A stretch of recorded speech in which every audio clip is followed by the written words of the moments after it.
നമസ്കാരം, എവർസ്കിന്നിൻ്റെ പുതിയൊരു വീഡിയോയിലേക്ക് എല്ലാവർക്കും സ്വാഗതം. നമ്മൾ ഇന്നത്തെ വീഡിയോയിലൂടെ പറയാൻ പോകുന്നത് ഒരുപാട് സ്ത്രീകൾ അനുഭവിക്കുന്ന യോനി ഭാഗത്തുണ്ടാകുന്ന ചൊറിച്ചിലിനെ പറ്റിയാണ്.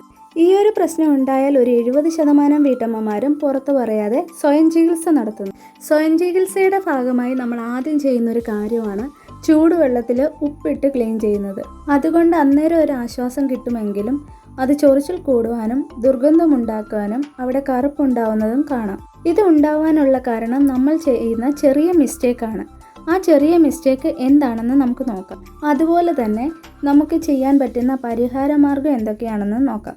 ആദ്യം തന്നെ നമ്മൾ മനസ്സിലാക്കേണ്ട ഒരു കാര്യം എന്ന് വെച്ച് കഴിഞ്ഞാൽ, നമ്മുടെ എല്ലാവരുടെയും ഒരു ചിന്താഗതിയാണ് ഈ ഭാഗത്ത് കൂടുതൽ ചൊറിച്ചിൽ അനുഭവപ്പെട്ടാൽ ഫംഗൽ ഇൻഫെക്ഷനാണ് അല്ലെങ്കിൽ ബാക്ടീരിയൽ ഇൻഫെക്ഷനാണ് എന്നായിരിക്കും നമ്മളുടെ ചിന്താഗതി.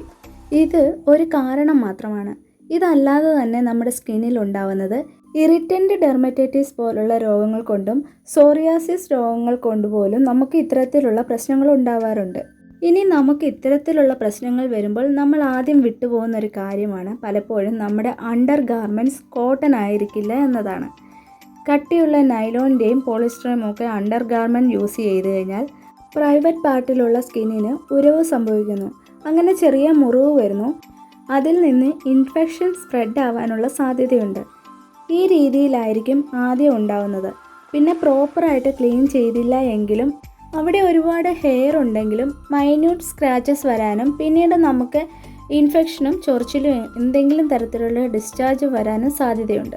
അതുപോലെ തന്നെ നമ്മൾ ആർത്തവ സമയത്ത് കൃത്യമായ ഇടവേളകളിൽ പാഡ് ചേഞ്ച് ചെയ്യാത്തവർക്കും ഇറിറ്റൻ്റ് ഡെർമറ്റൈറ്റിസ് ഉള്ളവർക്കും പാഡ് വെക്കുമ്പോൾ അലർജി ഉണ്ടാവുന്നു. അതുകൊണ്ട് കൃത്യമായ ഇടവേളകളിൽ പാഡ് ചേഞ്ച് ചെയ്യുക.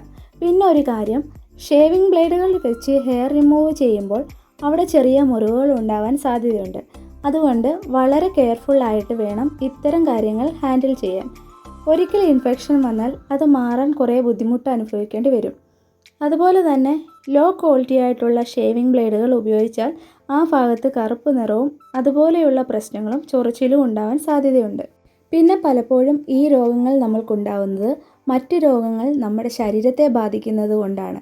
ഉദാഹരണത്തിന് പ്രമേഹമുള്ളവരിലും സോറിയാസിസ് പോലുള്ള സ്കിൻ റിലേറ്റഡ് ആയിട്ടുള്ള രോഗങ്ങളുണ്ടെങ്കിലും ആ സമയത്ത് ഈ പറയുന്ന പ്രശ്നങ്ങൾ ഉണ്ടാവാൻ സാധ്യതയുണ്ട്. അതുപോലെ തന്നെ ചിലർ ഇങ്ങനെ ബുദ്ധിമുട്ടുണ്ടാവുമ്പോൾ സോപ്പ് ഉപയോഗിച്ച് എപ്പോഴും കഴുകുന്നൊരു ശീലമുണ്ട്. ചിലർ ആ ഭാഗത്ത് ഒരു ദിവസം 2-3 തവണ ഉപ്പിട്ട ചൂടുവെള്ളം കൊണ്ട് കഴുകാറുണ്ട്. അപ്പോൾ ഇങ്ങനെയുള്ളവർക്ക് സംഭവിക്കുന്നത് ആ ഭാഗത്ത് ഡ്രൈ ആകാനും അമിതമായി ചൊറിച്ചിലുണ്ടാവാനും സാധ്യതയുണ്ട്. ഇതിനൊക്കെയുള്ള ഒരു ഹോം റെമഡിയാണ് ഞാൻ അടുത്തതായിട്ട് ഇവിടെ പറയാൻ പോകുന്നത്.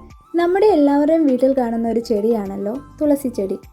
തുളസിയില അരച്ച് പുറമേ അപ്ലൈ ചെയ്യുക. ആ ഭാഗത്തെ ഹെയർ റിമൂവ് ചെയ്തതിന് ശേഷം വേണം ഇത് അപ്ലൈ ചെയ്യാൻ. ഒരു 30 മിനിറ്റിന് ശേഷം കഴുകിക്കളയാവുന്നതാണ്. ഇനി അടുത്ത റെമഡി എന്ന് വെച്ച് കഴിഞ്ഞാൽ വാസ്ലിനാണ്. വാസ്ലിൻ അഥവാ പെട്രോളിയം ജെല്ലി. ഇത് നമ്മുടെ എല്ലാവരുടെയും കയ്യിൽ കാണുന്ന ഒരു കാര്യമാണല്ലോ. ഇത് ഡ്രൈനെസ് മൂലം ഉണ്ടാകുന്ന ചൊറിച്ചിലിന് ഏറ്റവും നല്ലൊരു മാർഗ്ഗമാണ് വാസ്ലിൻ. അപ്പോൾ ഇന്നത്തെ വീഡിയോ എല്ലാവർക്കും ഇഷ്ടമായെന്ന് വിചാരിക്കുന്നു. ഇതുപോലുള്ള പുതിയ വീഡിയോകൾക്കായി ചാനൽ ഒന്ന് സബ്സ്ക്രൈബ് ചെയ്തേക്കുക. Thank you so much and keep watching. Signing off, Ahilya. Bye bye.